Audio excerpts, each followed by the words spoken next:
மாடி கட்டிடம் இடிந்து விழுந்த விபத்தில் சிக்கி இறந்தவர்களின் எண்ணிக்கை 58ஆக அதிகரித்துள்ளது. விபத்து நடைபெற்ற இடத்தில் கடும் துர்நாற்றத்திற்கிடையே 6வது நாளாக மீட்பு பணிகள் தீவிரமாக நடைபெற்று வருகிறது. மீட்பு படையினர் கட்டிடத்தின் தரைத்தளத்தை நெருங்கிவிட்டதால் விரைவில் மீட்பு பணிகள் முடிவடைய உள்ளதாக கூறுகிறார் நமது செய்தியாளர் ரேவதி. வணக்கம் ரேவதி, உங்க தகவலை சொல்லுங்க.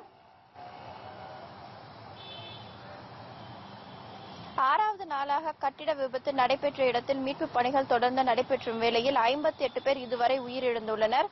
நேற்று முன்தினம் ஒடிசாவை சென்ற வாலிபர் ஒருவர் உயிருடன் மீட்கப்பட்டார். இதனைத் தொடர்ந்து 2 நாட்களாக அங்கிருந்து யாருமே உயிருடன் மீட்கப்படவில்லை. எல்லாருமே இறந்துவிட்டு சடலங்கள் மட்டுமே மீட்கப்படுகிறது. இதற்கு முக்கியமான காரணமாக காற்றோட்டம் இல்லாத காரணமும், அது மட்டும் இல்லாமல் இதற்கு இப்பொழுது எடுக்கப்படும் சடலங்கள் அனைவருமே நசுங்கி, அதாவது மிகுந்த காயங்களுடன் எடுக்கப்பட்டதாக மீட்புத்துறையினர் தெரிவிக்கின்றனர். இதற்கு முக்கியமான காரணமாக தரைத்தளத்தை மீட்பு படையினர் நெருங்கிவிட்டனர். ஏற்கனவே இந்த விபத்து நடந்த நாள் அன்றே ஏராளமான ஊழியர்கள் தரைத்தளத்திலே இருந்ததாக தெரிகிறது. எனவே இந்த பலியானவர்களின் எண்ணிக்கை இன்னும் வெகுவாக அதிகரிக்கும் என்று தெரிகிறது. அது மட்டும் இல்லாமல் மீட்பு படையினர் ஒரு பகுதி முழுவதும் மீட்பு பணியை முடித்துவிட்டு அடுத்த பகுதியில் சென்று விட்டதால் தற்போது நாளை அல்லது நாளை மறுநாளுக்குள் இந்த மீட்பு பணிகள் முடிவடையும் நிலை எழுந்துள்ளது. உங்க தகவலுக்கு நன்றி ரேவதி. சென்னை கட்டிட விபத்து நடைபெற்ற இடத்தில் மீட்பு பணியில் ஈடுபட்டுள்ள குழுவினர் கட்டிடத்தின் தரைத்தளத்தை நெருங்கிவிட்டதால் நாளைக்குள் மீட்பு பணிகள் முடிவடைய வாய்ப்புள்ளதாக பேரிடர் மேலாண்மை மீட்பு குழு தெரிவித்துள்ளது. இது மீட்பு பணி இன்னைக்கு 6வது நாளா நடந்துட்டு இருக்கு. அதாவது நாளைக்குள்ள முடிஞ்சிடறதுக்கு சாத்தியக்கூறுகள் இருக்கு. மற்ற சூழ்நிலையெல்லாம் ஒத்து வரும் பட்சத்தில் நாளைக்கு முடிகிறதுக்கு சான்ஸ் இருக்கு. அதாவது இந்த கட்டிடத்தினுடைய முன்பகுதி பார்த்து முடிச்சிட்டோம். தேடுதல் மீட்பு பணி முன்பகுதியில் முடிஞ்சிருச்சு. இப்போ பின்பகுதியில் நடந்துட்டு இருக்கு. அதாவது தரைத்தளம், அப்புறம் கீழ்த்தளம், தரைக்கு கீழே இருக்கிற தளம், அது ரெண்டும் இப்போ பாக்கி இருக்கு. அது நாங்க நம்புறோம், நான் நாளைக்குள்ள அது முடியும்னு நாங்க நம்புறோம். இப்போ பேஸ்மெண்ட்ல ஒரு 6 நாட்கள்ல எவ்வளவு பேர் அதாவது அவங்களுக்கு போதிய காற்று அங்க கிடைச்சிருக்குமா, இதெல்லாம் ஒரு விவாதத்துக்குரிய விஷயம். சென்னையில் அடுக்குமாடி கட்டிடங்கள் விதிமீறி கட்டப்பட்டுள்ளதா என்பது குறித்து சென்னை பெருநகர வளர்ச்சி குழும அதிகாரிகள் இன்று முதல் சோதனையை தொடங்கியுள்ளனர். சென்னை போரூர் அருகே மவுலிவாக்கத்தில் கட்டப்பட்டு வந்த 11 மாடி கட்டிட விபத்தை தொடர்ந்து விதிமுறை மீறி கட்டியுள்ள கட்டிடங்களை சிஎம்டிஏ அதிகாரிகள் ஆய்வு செய்ய துவங்கியுள்ளது. இடங்களை ஆக்கிரமித்து கட்டிடம் கட்டுவது, நீர்நிலை பகுதிகளில் கட்டிடங்களை எழுப்புவது, அனுமதி பெற்ற அளவையும் தாண்டி கூடுதல் மாடிகளை கட்டுவது போன்ற விதிமுறை மீறல் குறித்து அதிகாரிகள் குழு ஆய்வு செய்ய உள்ளது. சென்னையில் உள்ள 350 பலமாடி கட்டிடங்கள், அடுக்குமாடி குடியிருப்புகள், தரைத்தளம் மற்றும் 3 மாடிகளை கொண்ட கட்டிடங்களை சோதனையிட முடிவு செய்யப்பட்டுள்ளது. இந்த கட்டிடங்களை சோதனையிட 60 அதிகாரிகளை சிஎம்டிஏ களம் இறக்கியுள்ளது. விதிகளை மீறி கட்டிடங்கள் கட்டப்பட்டால் கட்டுமானத்தை உடனடியாக நிறுத்துவதற்கான உத்தரவுகளை அதிகாரிகள் பிறப்பிப்பார்கள் என்று தெரிகிறது.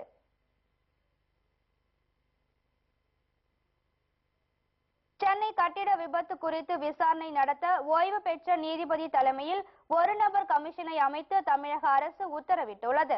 இது குறித்து தமிழக அரசு வெளியிட்டுள்ள செய்தி குறிப்பில், காஞ்சிபுரம் மாவட்டம் ஸ்ரீபெரும்புதூர் வட்டம் மவுலிவாக்கத்தில் தனியாரால் கட்டப்பட்டு வந்த 11 மாடி கட்டிடம் இடிந்து விபத்துக்குள்ள துயர சம்பவம் நடைபெற்றதற்கான காரணம் குறித்தும், இனிமேல் இதுபோன்ற சம்பவங்கள் நடைபெறாமல் இருப்பதற்கான வழிமுறைகள் குறித்து ஆராயவும் நீதியரசர் ரெகுபதி தலைமையில் ஒரு நபர் விசாரணை ஆணையத்தின் அமைக்க உத்தரவிடப்பட்டுள்ளதாக கூறப்பட்டுள்ளது.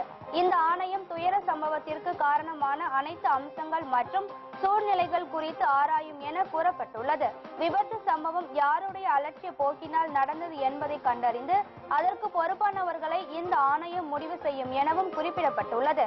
வருங்காலங்களில் இதுபோன்ற நிகழ்வுகள் நடைபெறா வண்ணம் தடுக்கும் வகையில் கடைபிடிக்க வேண்டிய தீர்வு முறைகளை இந்த ஆணையம் பரிந்துரை செய்யும் எனவும் கூறப்பட்டுள்ளது. சிவகாசி அருகே வீட்டில் பதுக்கி வைக்கப்பட்டிருந்த பட்டாசுகள் திடீரென வெடித்து சிதறியதில் அந்த வீடு இடிந்து தரைமட்டமானதுடன் ஒருவர் உயிரிழந்துள்ளார். சிவகாசி முனீஸ்வரன் காலனியைச் சேர்ந்த முருகன் என்பவர் அனுமதியின்றி தமது வீட்டில் பட்டாசுகளை பதுக்கி வைத்திருந்துள்ளார். இந்நிலையில் அந்த பட்டாசுகள் திடீரென வெடித்து சிதறியுள்ளது. இந்த வெடி விபத்தில் பக்கத்து வீட்டிலும் தீ பரவியதில் அங்கிருந்த சமையல் எரிவாயு சிலிண்டர் வெடித்து சிதறியுள்ளது. இதில் முருகனின் 2 வீடுகளும் இடிந்து தரைமட்டமாகியுள்ளன. விபத்து நடைபெற்ற போது வீட்டில் இருந்த முருகனின் மனைவி சங்கரேஸ்வரி உடல் கருகி படுகாயமடைந்தார். அவர் அருகே உள்ள மருத்துவமனையில் சேர்க்கப்பட்டுள்ளார். மேலும் முருகனின் தாய் முனியம்மாள் இடிபாடுகளில் சிக்கி உயிரிழந்தார். காணாமல் போன அவரது மகனை மீட்பு படையினர் தேடி வருகின்றனர். இந்த வெடிவிபத்தில் அருகே இருந்த 6 வீடுகளும் சேதமடைந்துள்ளன. இது குறித்து காவல்துறையினர் மற்றும் வருவாய்த்துறையினர் விசாரணை நடத்தி வருகின்றனர்.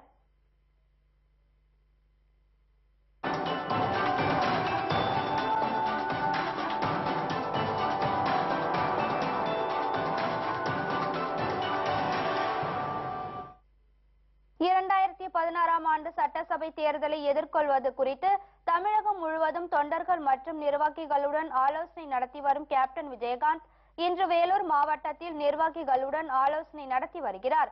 உங்களுடன் நான் என்ற நிகழ்ச்சி மூலம் தேமுதிக தலைவர் கேப்டன் விஜயகாந்த் தமிழகம் முழுவதும் சுற்றுப்பயணம் மேற்கொண்டு கழக நிர்வாகிகளை சந்தித்து ஆலோசனை நடத்தி வருகிறார்.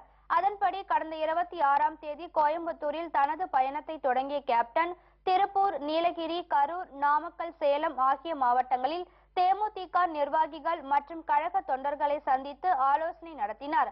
இதனைத் தொடர்ந்து நேற்று கிருஷ்ணகிரியில் கழக நிர்வாகிகளையும் தொண்டர்களையும் சந்தித்து ஆலோசனை நடத்திய தேமுதிக தலைவர் கேப்டன் விஜயகாந்த் இன்று வேலூர் மாவட்ட நிர்வாகிகள் மற்றும் தொண்டர்களுடன் ஆலோசனை நடத்தி வருகிறார். 2016ஆம் ஆண்டு சட்டசபை தேர்தலை எவ்வாறு எதிர்கொள்வது, தேமுதிகவின் கிளை கழகங்களில் உறுப்பினர்களை அதிக அளவில் இணைப்பது என்பது உள்ளிட்ட பல்வேறு விவகாரங்கள் தொடர்பாக கருத்துக்களை கேட்டறிந்து வருகிறார். மேலும் எந்த ஒரு அரசியல் கட்சி தலைவரும் செய்யாத தொண்டர்களுடன் புகைப்படம் எடுத்துக்கொள்ளும் நிகழ்ச்சியை உருவாக்கிய கேப்டன் விஜயகாந்திற்கு கழக தொண்டர்களும் பொதுமக்களும் தங்களது நெஞ்சார்ந்த நன்றிகளை தெரிவித்துக் கொண்டுள்ளனர். வேலூர் மாவட்டத்தில் சுற்றுப்பயணம் மேற்கொண்டுள்ள கேப்டன் நாளை திருவண்ணாமலை வடக்கு மற்றும் தெற்கு மாவட்ட நிர்வாகிகள் மற்றும் தொண்டர்களுடன் ஆலோசனை நடத்த உள்ளார்.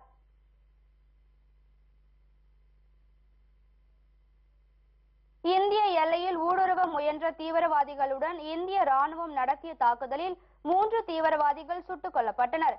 ஜம்மு காஷ்மீர் மாநிலம் பூஞ்ச் மாவட்டத்தில் எல்லை பகுதியில் தீவிரவாதிகள் ஊடுருவி முயன்றனர். இன்று அதிகாலை எல்லை பகுதியில் ரோந்து மேற்கொண்ட ராணுவத்தினர் இதனை கண்டுபிடித்தனர். இதனைத் தொடர்ந்து பயங்கர ஆயுதங்களுடன் ஊடுருவ முயன்ற தீவிரவாதிகளுடன் ராணுவத்தினர் கடும் துப்பாக்கி சண்டையில் ஈடுபட்டுள்ளனர்.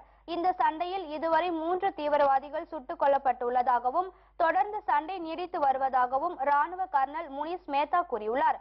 ஜம்முவில் உள்ள உரி மாவட்டத்தில் புதிதாக கட்டப்பட்டுள்ள நீர்மின் திட்டத்தை துவக்கி வைக்க பிரதமர் நரேந்திர மோடி நாளை ஜம்மு செல்கிறார். பிரதமர் வருகையொட்டி பலத்த பாதுகாப்பு போடப்பட்டுள்ள நிலையில் தீவிரவாதிகள் ஊடுருவ முயற்சி செய்துள்ளனர்.